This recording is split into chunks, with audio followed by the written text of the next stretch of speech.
Agustín de Hipona. Nació en el 354 y murió en el 430 después de Cristo. Fue el primer filósofo importante de la era cristiana. Fue el obispo de Hippo Regius en Numidia durante los últimos años del Imperio Romano.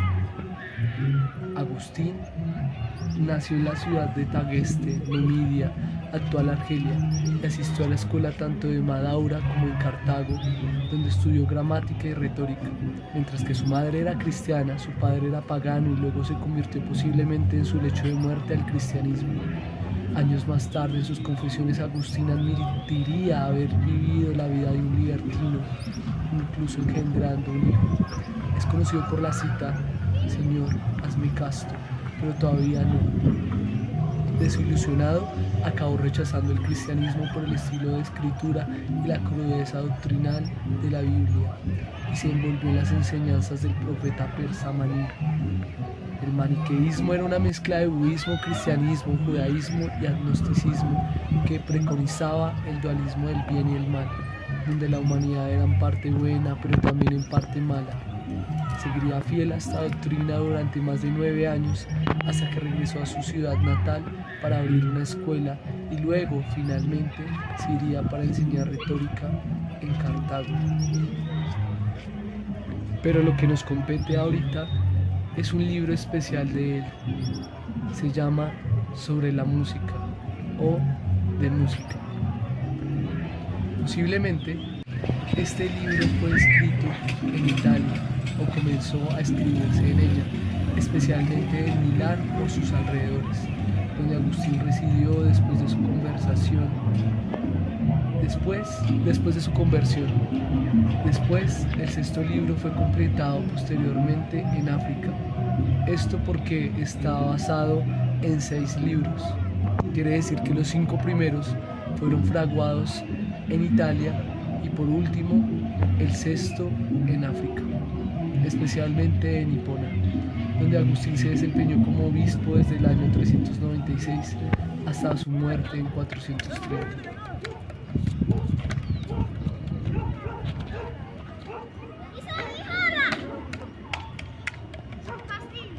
El libro Sobre la música de San Agustín es una reflexión filosófica y estética sobre el papel, la naturaleza y el valor de la música en la experiencia humana.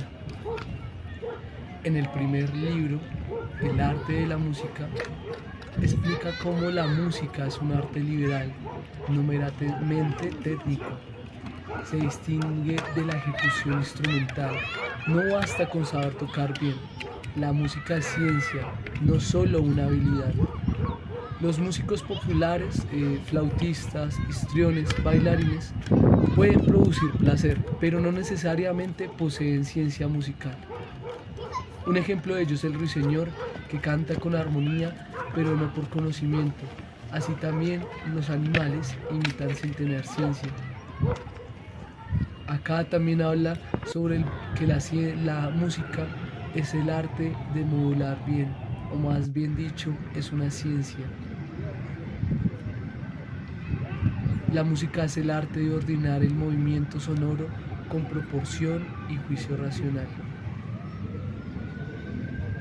Quiere decir que el bien no basta con modular, o sea, hacer música, sino que hay que saber en qué momento ejecutarla con belleza y oportunidad.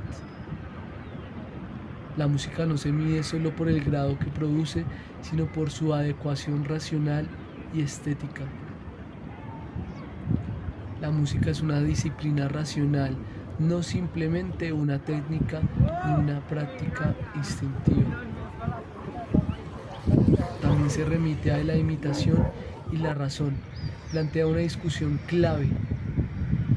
¿La música se basa solo en imitación? Y acá se puede auscultar que la imitación puede enseñar, pero la verdadera música requiere conocimiento racional.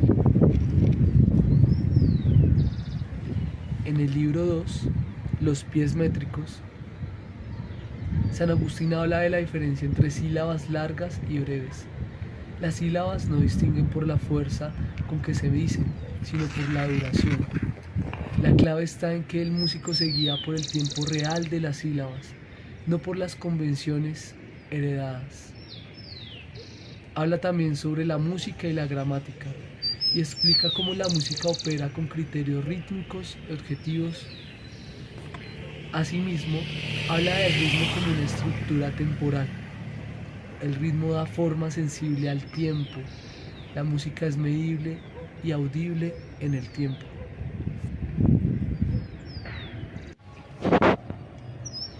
Habla un poco de las proporciones numéricas de los pies, que son una serie de nombres que él le da para poder explicar la rítmica que puede existir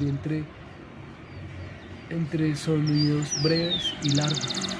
La clave está en que la música comparte fundamentos con la aritmética, proporción, medida y armonía.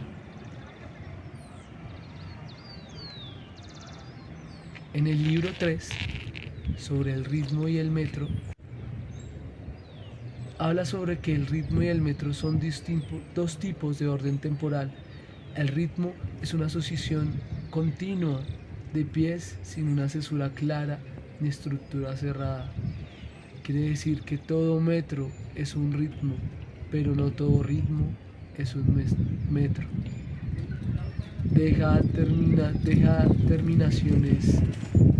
Deja distinciones terminológicas acerca de ritmos del griego metrón, metro, o como se traduce también números, ritmo libre y mesura, medida fija.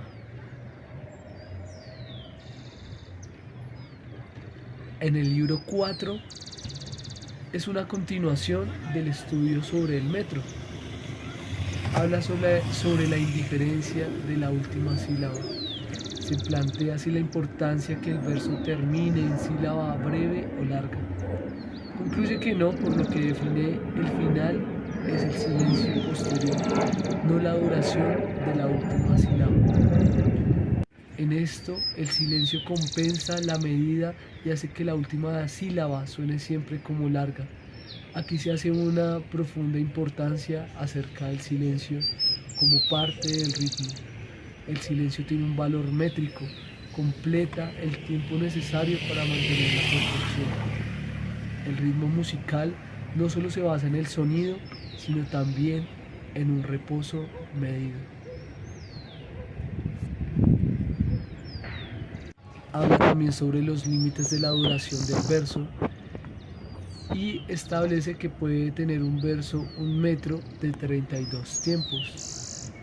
Esto guarda proporción con las estructuras 2, 4 y 8 pies. En esto se puede encontrar que la clave puede ser la armonía del verso, se basa en su límite cuantitativo preciso.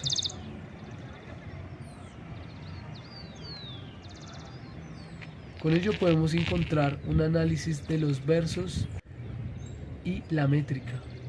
Se dan ejemplos donde se analizan versos reales, latinos, con sus divisiones rítmicas y silenciosas.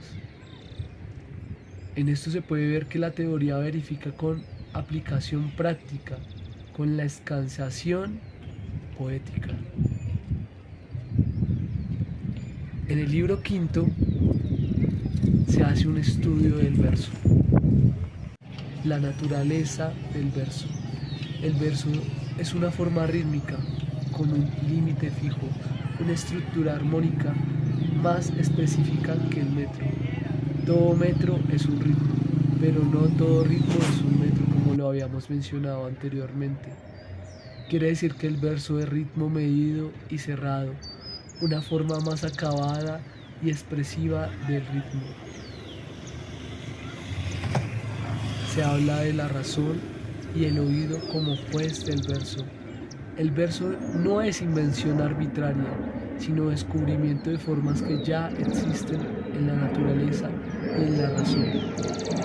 Se parte del oído como órgano sensible y se llega a la razón como una norma objetiva.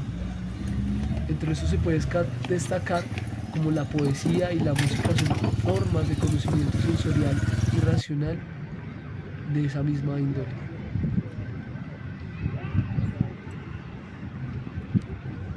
Se habla de que hay ciertas clasificaciones para figurar la estructura de los versos, que hay varias clases de metros y sus posibles combinaciones. Por último, da importancia de la autoridad poética, que aunque hayan reglas racionales, también se deben respetar la autoridad del poeta que fija sus normas. Algunas licencias métricas se aceptan por tradición artística, no necesariamente por una necesidad lógica.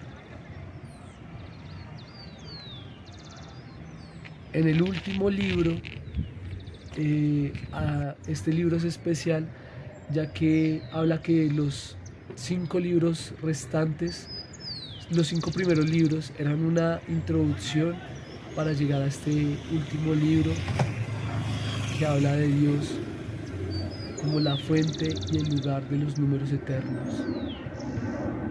Hace un cambio de perspectiva de lo sensible a lo intangible. El maestro afirma que los 5 primeros libros eran solo una preparación y se dirige que estábamos apegados a las letras y a placeres del siglo. Quiere decir que la música sirve como un camino pedagógico del alma, del oído corporal a la contemplación espiritual.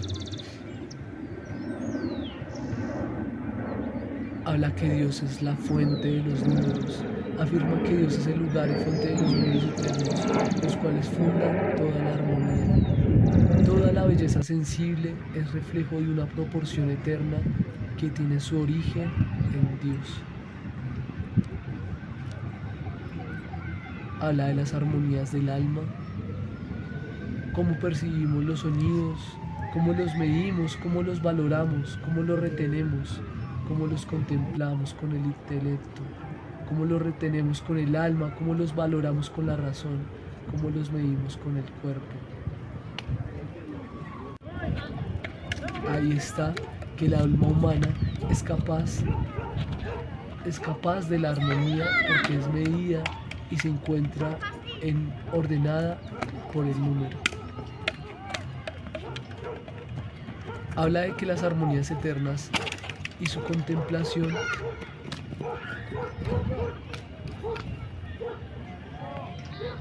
esa armonía eterna no está en el tiempo ni en el espacio, es incorpórea y permanente. Estas armonías son la medida con la que el alma ordena sus actos y los del universo. La música al enseñar proporción y ritmo prepara el alma para ver esta armonía eterna.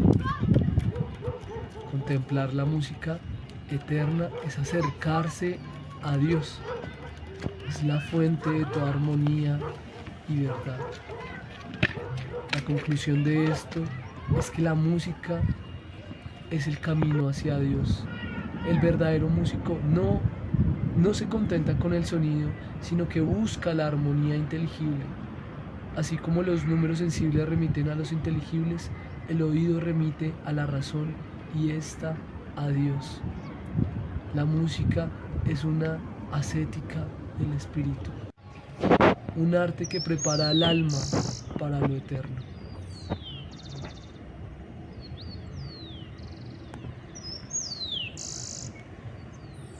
Con esto descubrimos que la música es alcanzar la sabiduría y la salvación, y que no solo es un tratado sobre el arte, sino una filosofía del orden, del alma y de Dios. Es una pedagogía del espíritu que muestra cómo desde el sonido y el ritmo podemos ascender hacia lo eterno.